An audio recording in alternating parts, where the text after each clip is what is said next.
founder of Seeds. So we're a tech startup. We've been around since 2013. We went through, for those of you who know tech, we went through TechStars in New York, and we competed in TechCrunch Disrupt Battlefield in 2016. Yeah, and the idea is that essentially the system, the financial system, as many of us probably agree, isn't serving many of us as it should be. So Seeds consists of two products. This is showing you the way the first sort of category of product works. We have a free tool that we give to app developers. So this is a productivity app called Riveter that uses our tool. So yeah, Nadine, if you could click on where the red dot is at the bottom.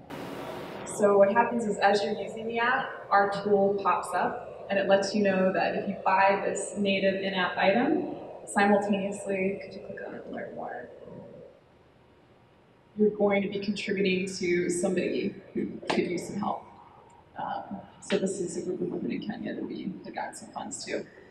Could you close that out?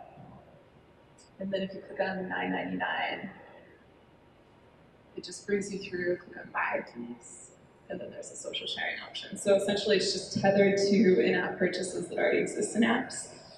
Depending on the skill level of developer, it takes like 30-ish minutes to set up. And we found that when there's a social good option available for a few dollars, it's not always 10, it could be $1 or $2, people that have never spent money in an app are suddenly like 60% more likely to start spending. And then once that seal is broken, they keep spending on par with any other spender. So as it happens, this social good sort of mechanism is the most effective way to get people to spend in an app that exists.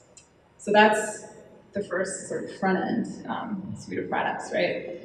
And then for a variety of reasons, I've been in the blockchain space for a while. We went through the Boost VC Bitcoin Accelerator in 2014. And initially I thought, because we were moving money to places like Kenya, that it seemed obvious to maybe move it on a blockchain at some point would make sense. At that time, I didn't know anybody who was talking about doing this in the developing world or using crypto in the developing world. It was all like white, straight bros who were thinking about their own needs.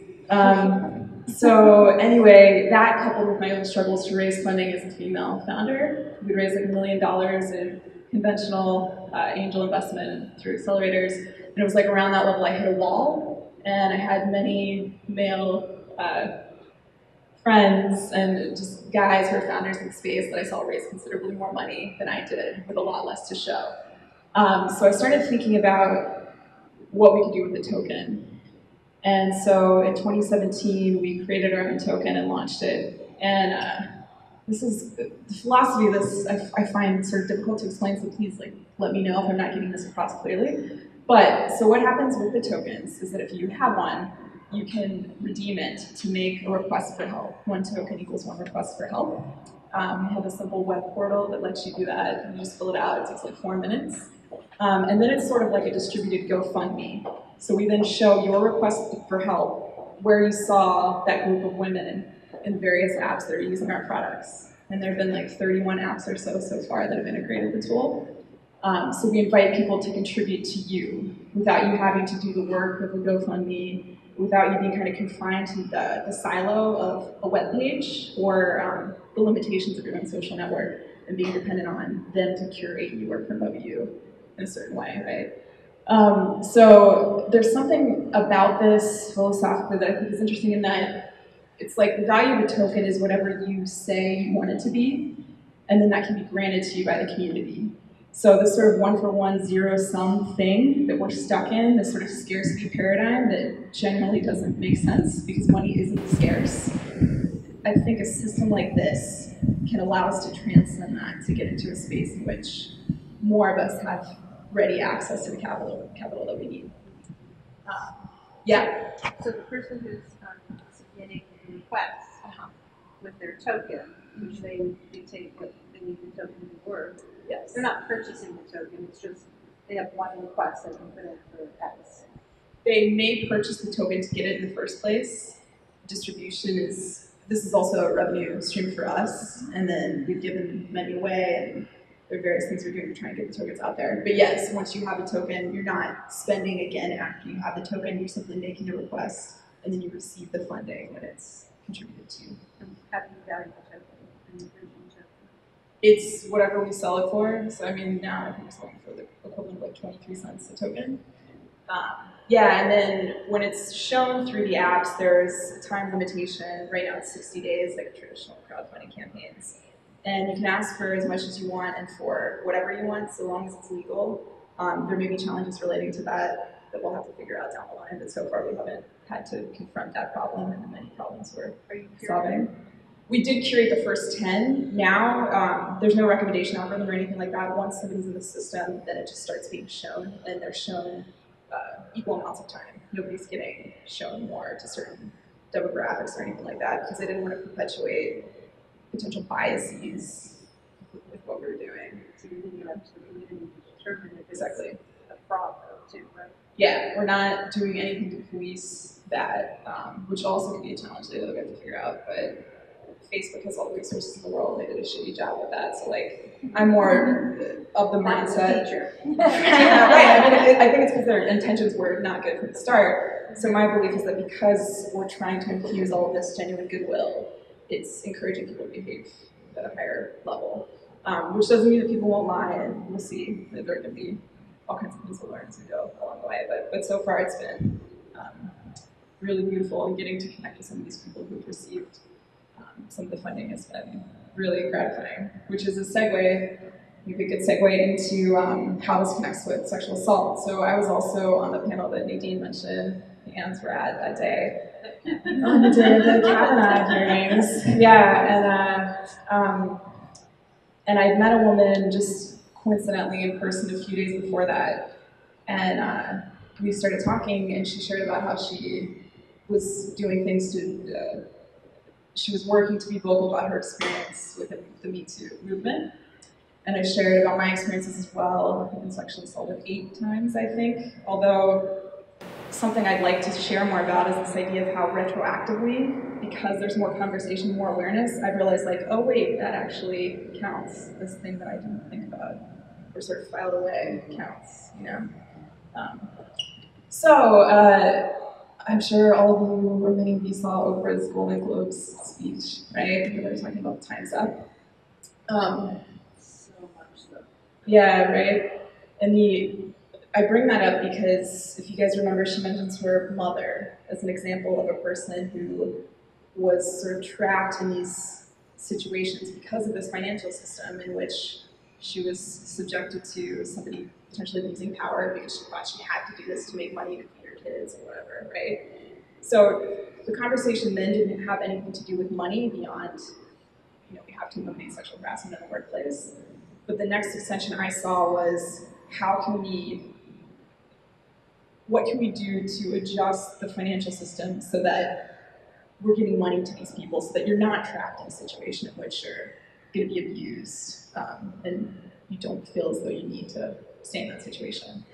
And this can extend to just like people hating their jobs. Like my dream with this is that in the future, people don't work jobs that they hate. They're able to rely on the support of a community so that they can think about and grow into what they can build themselves. So that, I'm lucky because I didn't have a kid at 19 or something. So I was able to struggle through this and be broke and sleep on my couch or maybe in my bedroom and whatever, to get seeds to a point at which, this is the best job I think that exists for me because I grew into it myself. And it's forced me to grow in all these different ways just to continue progressing. So I want everybody to have that opportunity, and I think if they do, I've been able to employ other people as a result of that. So it's a better macroeconomic thing. And if everybody had that access, there's going to be more abundance for everybody.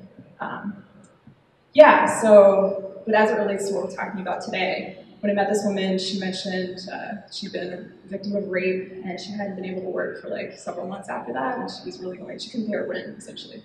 So I said, and she brought up Oprah as well, and she was when something like this happens, Oprah doesn't write you a check. So it occurred to me in that moment, we could just throw up a token for you and give you some capital so you can cover your rent this month. And so we did that. It was just a $500 request. We put it out. It was granted within like 2 weeks. Which is, our community is still small, so there's you can only do so much in a certain amount of time. But yeah, it was the fastest granted token we've had so far in relation to the amount. Yeah, so we got her that capital and she covered her rents, and yeah, there's that use case. So right now, I'm really interested in an ongoing fashion. I want people to know that this exists as a tool, because when that happens to you, you're not thinking about, like, when it happened to me, I wasn't thinking about asking people for support of any kind. I couldn't do that. So we need to let people know that this can be a thing. And It's cross-pollinate the first two talks. yeah. Yeah, I was just thinking, Celine, if you're going to get your... If I know the thing. You probably already have your $80, like, as we've been talking, but we can throw up a token to get you some money. That sounds like something good.